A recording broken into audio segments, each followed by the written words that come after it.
In this video, we will show you how to convert rows into column using Google Sheets. For example, you have data looks like this, and if usually you copy one by one the data like this, it's wasting time, okay?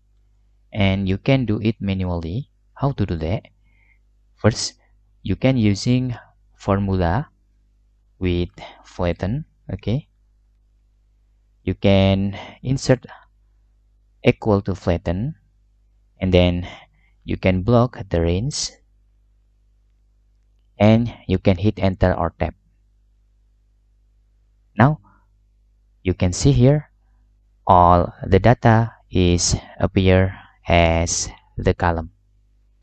You can reformat this by clicking this option, so the data is TDR like this. And that's all tutorial how to convert rows into column using Google Sheets. For now, this method is cannot use on Microsoft Excel. Hope this video helpful for you.